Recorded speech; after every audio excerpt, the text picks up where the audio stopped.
Assalamualaikum warahmatullahi wabarakatuh. Hai sobat channel Om Hawani, kembali lagi. Kita pagi ini mau membacakan buku tentang bocah-bocah berikan 2.0. Hari ini kita sudah nyampe ke episode 2. Jangan lupa teman-teman untuk subscribe, like, atau komen ya. Karena itu nanti akan dihargai oleh YouTube. Tanpa itu YouTube nggak akan menghargai karya kita, oke? Pada kesempatan kali ini, episode kali ini kita akan membacakan tulisan dari abang kita,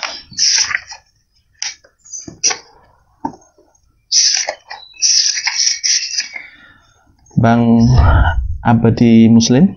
Beliau adalah TN 17. Kalau saya TN 12, jadi masih adik kelas lah. Tapi kita panggil abang ya, itulah. Tulisan beliau mendobrak tradisi dengan berbisnis properti, ya kan.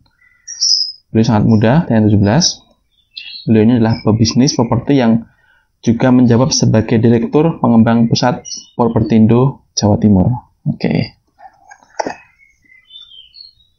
Nanti fotonya akan kita coba tayangkan. Seperti apa beliau. Masih muda, sangat muda. Gitu. Kita bacakan lagi. Menjadi seorang wira swasta merupakan langkah besar yang saya ambil dalam hidup saya.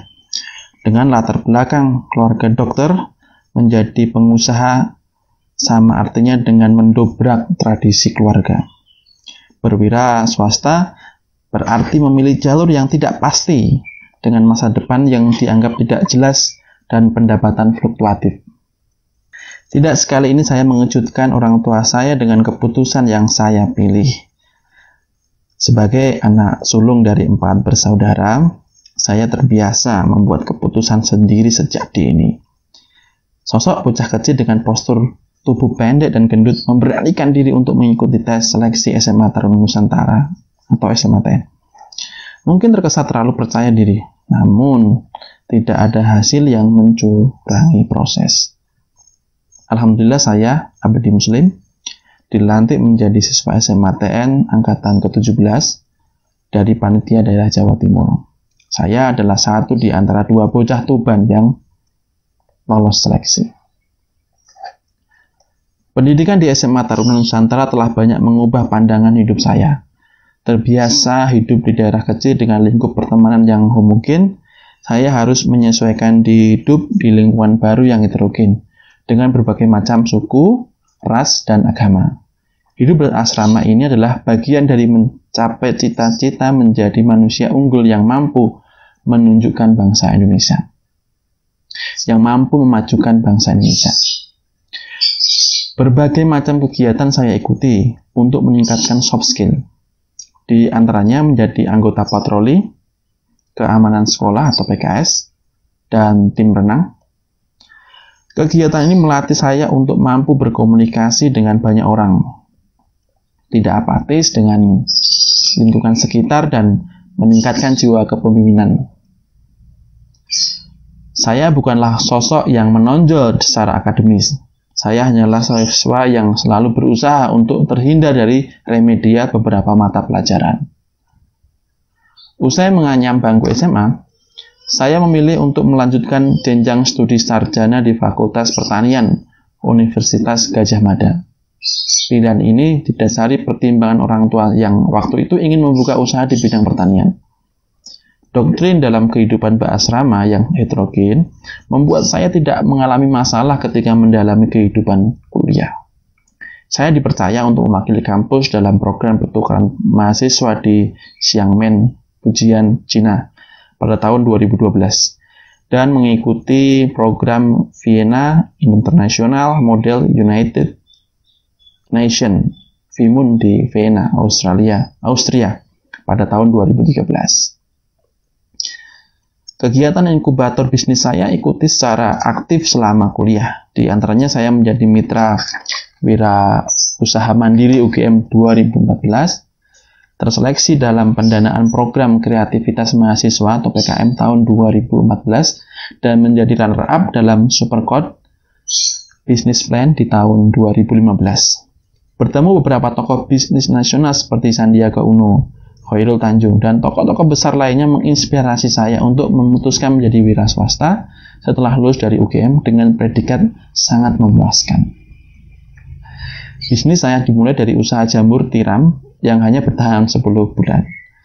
Bisnis catering yang semakin sepi karena kalah bersaing harga. Bisnis snack yang hancur sebab pecah kongsi. Sampai bisnis pemasok atau supplier cabai ke beberapa perusahaan nasional harus diakhiri dengan faktor alam yang beberapa kali mengagalkan panen. Akhirnya saya berlabuh di bisnis properti yang saya mulai dengan lahan seluas 400 meter persegi di Kota Tuban. Lahan yang saya pecah menjadi 4 kafling itu adalah awal saya bergerak di bidang properti. Hingga tahun 2017 ini, bisnis tersebut sudah berjalan selama 3 tahun. Memulai dari kafling-kafling kecil, sekarang dengan nama Pusat Propertindo. Saya dengan tim telah mengerjakan proyek perumahan di Kota Tuban, Bojonegoro, Surabaya, dan Bandung. Mengimplementasikan soft skill yang saya dapatkan semasa bersekolah dipilihkan menjadi saya mampu bersaing dalam kerasnya dunia bisnis properti. Menjaga kepercayaan, jujur, berkomitmen adalah 3 kunci yang selalu saya terapkan. Ketika memulai proyek baru, beberapa masalah harus diselesaikan. Soft skill ini bermanfaat dalam mengatasi masalah seperti penolakan dari warga sekitar. Ketika mendapat penolakan, saya berusaha melakukan persuasi personal pada warga. Selain itu, terbiasa mengikuti kegiatan organisasi sejak SMA, membuat saya terus aktif dalam kegiatan organisasi. Saat ini saya dipercaya menjadi Ketua Asosiasi Perumahan dan Pemasar Nasional, Asprumnas, Kabupaten Tuban, menjadi wakil ketua cabang di salah satu partai politik, dan aktif di beberapa asosiasi lainnya. Orang tua, keluarga, dan lingkunganlah yang menjadi pendorong saya untuk terus berkembang dalam menjalankan bisnis properti sampai menjadi sebuah perusahaan yang mampu memberikan dampak positif bagi semua yang terlibat di dalamnya. Saya bercita-cita mempunyai lembaga keuangan yang berorientasi pada pembiayaan rumah untuk masyarakat pekerja informal. Kondisi saat ini, sebagian masyarakat Indonesia yang bekerja di sektor informal belum bisa mengakses perbankan untuk pembiayaan rumah. Memang belum 1 dekade sejak saya lulus SMA, namun saya yakin niat baik, keuletan, dan ridho Tuhan membuat saya mampu mewujudkan cita-cita itu. 3 hari, seleksi masuk SMA untuk 3 bulan, pendidikan dasar kepemimpinan, 3 bulan PDK itu untuk bekal 3 tahun belajar di SMA TN, dan 3 tahun itulah bekal untuk selamanya. Adalah yang saya rasakan sampai saat ini. Terima kasih SMA Taruna Nusantara yang telah menanamkan nilai-nilai kehidupan yang sampai saat ini saya terapkan. Selesai tulisan dari abang kita, Bang Abdi Muslim, TN17. Semoga sukses usahanya, semoga cerita dari abang kita tadi bisa menginspirasi kita untuk menjalani kehidupan kita, baik sebagai seorang usahawan, swasta, maupun sebagai seorang pegawai atau karyawan. Demikian, sobat channel Om Hawani, jangan lupa subscribe. Assalamualaikum warahmatullahi wabarakatuh.